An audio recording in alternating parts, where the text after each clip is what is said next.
ल अब कहाँ अब तिम्रो हुलिया त सबैले देखिहाल्नु भयो होइन अनि अनि यसमा अरू केही छ बाबुको अब भविष्यमा अझै केही गर्ने छ कि अझै सिरियल खेल्ने छ कि तिम्रो मेरो त भविष्यमा अब सिरियल खेलेर भविष्यमा म एक्टर बन्न चाहन्छु ठुलो भएर हजुर के छ है अनि तिमी पनि धेरै पढ्ने विचार छ कि छैन छ बाबु धेरै पढ्नु पर्यो नि त होइन र धेरै पढ्छु सँगसँगै पढ्ने पनि खेल्ने पनि अनि तिमी म चाहिँ मेरो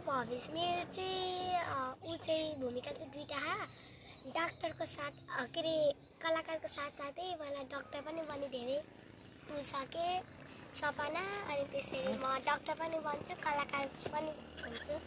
त्यही भन्न चाहन्छु हो ल दुईजनाको सपना साकार होस् म चाहिँ यहाँ पीरको भारीको बाल कलाकारसँग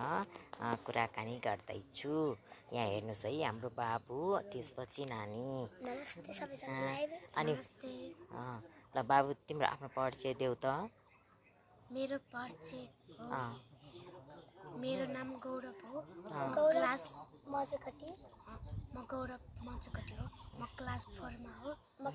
अनि यो सिरियलमा चाहिँ तिम्रो के भूमिका छ आफ्नो भूमिका भनिदेऊ न मेरो यो दुःख पाको यो गरिबको तपाईँ हुलिया हेर्दैमा चिन्नुहुन्छ होला भन्न खोजे राम्रो छ तिमी ठुलो भएर के बन्न चाहन्छौ भने कलाकार साथै के बन्न मन लाग्छ कलाकार म त एक्टरै भन्ने ठुलो भएर होइन हो नि त होइन अहिले फोनमा पढ्दैछौ क्यारे होइन कति वर्ष भयो अरे बाबु म अहिले 12 पुग्न लाग्यो 12 वर्ष पुग्न लाग्यो अहिले 11 हिँड्नु हैन कति मेरो नाम चाहिँ पेरिस माइरी म कक्षा 5 की छात्रा हो मेरो चाहिँ उहाँ दाइको रोलमा हुनुहुन्छ र म चाहिँ बहिनी हामी दुईजना दुःख पाएको हुन्छ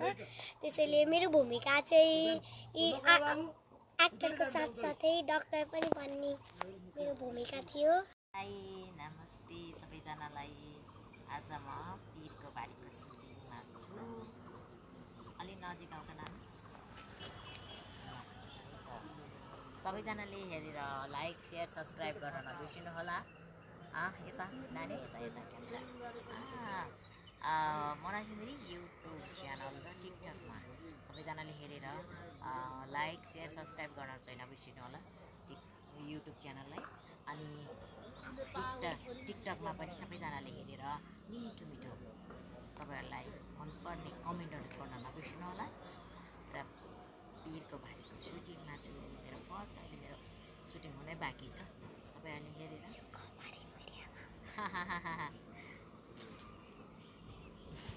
बुढालाई होइन बुढा यति भन्नु पऱ्यो के भयो बुढा तपाईँ मसँग खुसी छैन क्या हो भन्नु पऱ्यो क्या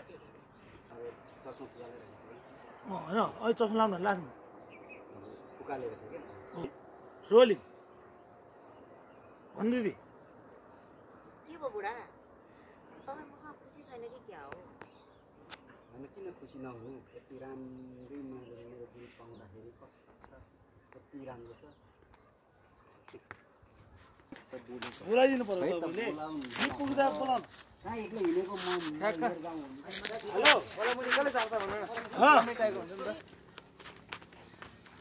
अहिले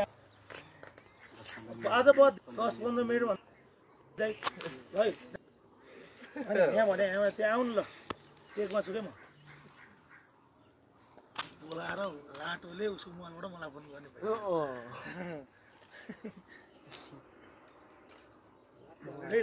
रेडी ल टोलाइरहनु दादा बुढा भन्नु दिदी बुढा तपाईँ मसँग खुसी हुनु कि क्या हो किन खुसी नहुनु यति राम्री सुन्दरी पाएपछि म एकदमै ढुक्क छु क्या मनै कता पानी यति मेरो सुन्दरी त्योभन्दा खुसी हुनु कति ठुलो ए बुढा मलाई चाहिँ कसले उतार्छ त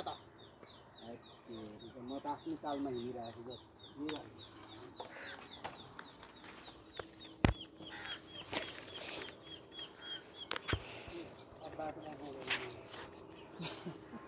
अनि घिनाएर लग्छ कि हामी मान्छेले पानीमा मेरो छुट्टी यहाँबाट खिच्ने हो भने